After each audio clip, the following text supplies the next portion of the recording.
forget that Protestantism and republicanism, for what it's worth, are more compatible than, for example, than republicanism and Catholicism. Because Protestantism at its core is more democratic and is more citizen-based, is more egalitarian. So there are lots of things we can explore and listen and talk and discuss. Let's talk about orange parades. You know, orange and green with the white in between. The national colour isn't green, the national colour is orange. This town hall, city hall, sorry, is built, as he told us, with one foot in Armagh. Armagh's the Orange County. The Armagh senior footballers wear the orange with pride. So let's look at all of these notions and let's remind ourselves about all of that. And, you know, we're heading into a whole series of anniversaries in the upcoming period. Let's figure out how we can celebrate and commemorate all of these. The signing of the Ulster Covenant.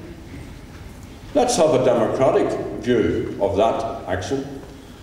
The partition of the island itself, the 1913 lockout, the rising in 1916, they'll all be seen differently. Some people will see them as great events of heroism.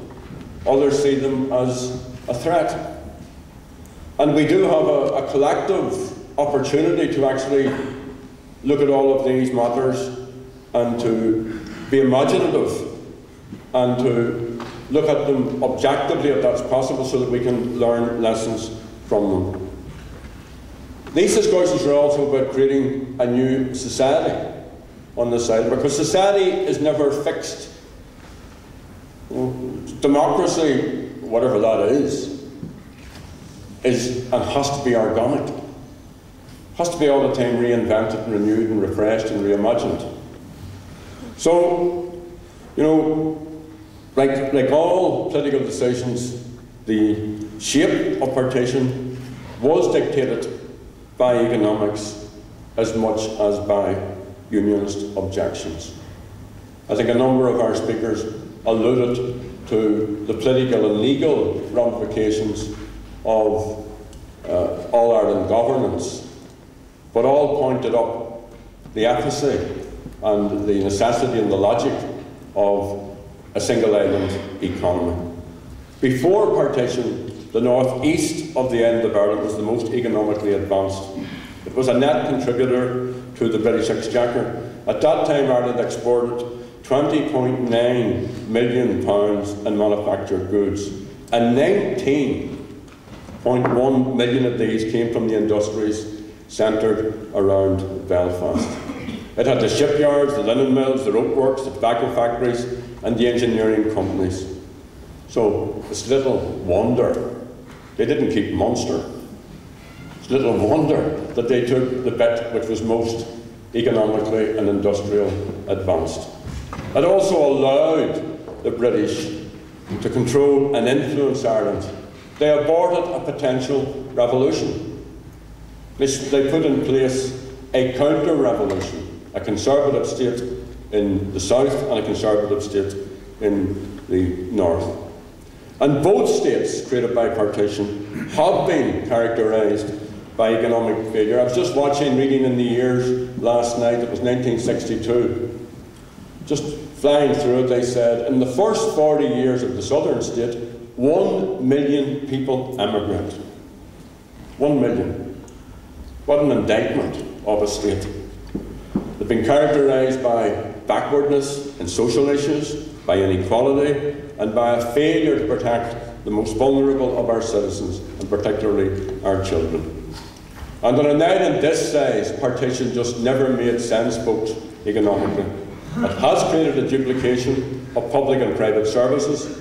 We now have two different sets of currencies with two tax systems, laws and regulations, and we've heard examples of how these can impede economic progress.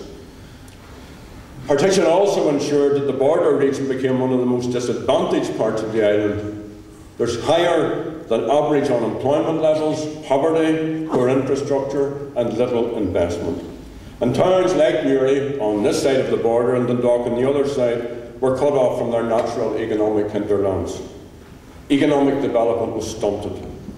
So, set aside just theoretically the issue of the union.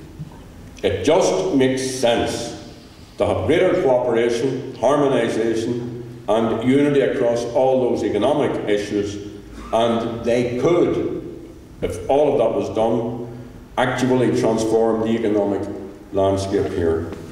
Imagine the financial and efficiency benefits if we had one education system, one health service, one energy network, and all of the related investment practices. Imagine a border region, even when the border was still here, not plagued by differing rates in VAT, in corporation tax, and excise duties, as well as the currency issue.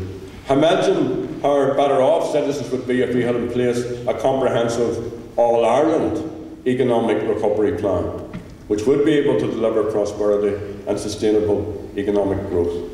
Imagine a brand Ireland being employed creatively, globally, to grow our exports and create jobs. And all of these things are possible, even while we just leave the constitutional issue to one side. So, I think it's absolutely critical and crucial, without anyone giving up their position on the union, for citizens in this border region, that policymakers find ways of regenerating and maximising our potential, from the Boyne to the Burren, from Newgrange up into the moors. And there is an onus on politicians at Stormont and in Minster House to cooperate and to work fully and positively together on these issues. Within this region, there's a beautiful coastal, a beautiful mountainy landscape. It's replete with history, poetry, myth, from Neolithic times up to the present.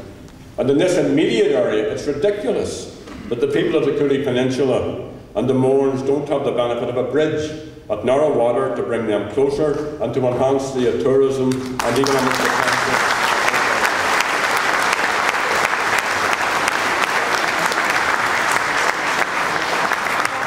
John and his colleagues can be proud unionists and work at that issue with others from the Louth constituency. And Sinn Féin certainly supports this project, and we're working to achieve it. Because all of these matters are about political choices.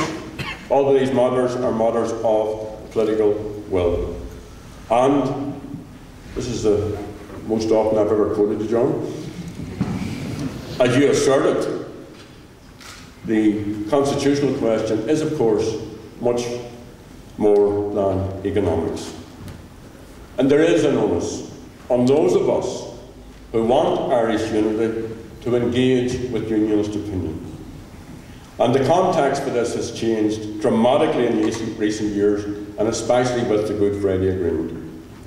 In a speech to the Assembly in June, the British Prime Minister David Cameron said, and I quote, "The agreement makes it very clear that the constitutional future of the North does not rest in my hands or those of my government, but in the hands of the people." Now, Mr Cameron made his preference clear. He said he was a unionist, he said he wanted the union to be retained. But he said that the British government will back the democratic wishes of the people, whether to remain part of the United Kingdom, as is my strong will, this is Cameron's words, or whether it's to be part of a United Ireland.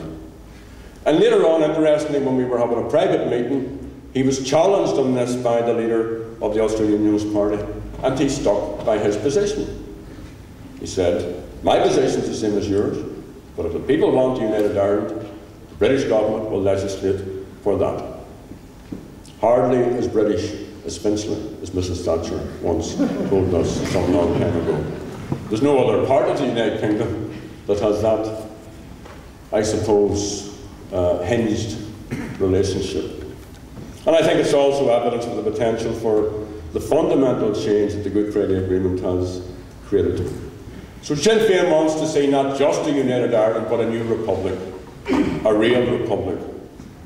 Unionists are 1% in the British state. Sinn Féin, that's all. And you'll all know, when we all go abroad, everybody recognises us as Irish. They don't see the political differences. So, at the beginning of my remarks, I said that the debate around Irish unity is about the future. It's a big challenge.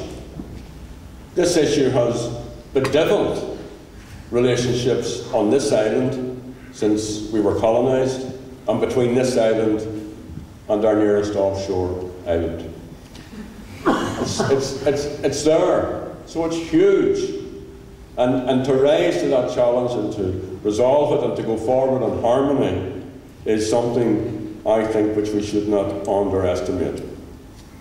But we are on a journey. 40, 30, 20, and 10 years ago, none of us could have imagined that we would all be where we are at this time. So nothing is impossible, folks. I want to thank you all again for your contribution. I want to thank all of our speakers. I know we're going to have another bit of a discussion, but just to finish my remarks, I would strongly, strongly commend that you take this approach. And I think I said in Gaeilge, near a Hussy Maima couple of focal, that this is the 5th of these conferences that Lucy de Branagh and local people have organised this year. If you can host a conference like this, not as big as this perhaps, even if it's only 30 or 40 or 50 people, even if it's only 20 people, come back and get in touch with us, because the more we talk to each other, the more we listen to each other, the more we learn about each other, the more easily we'll be able to live together in harmony. And dare I use the word, in love, Basil, with each other. We're in Margaret.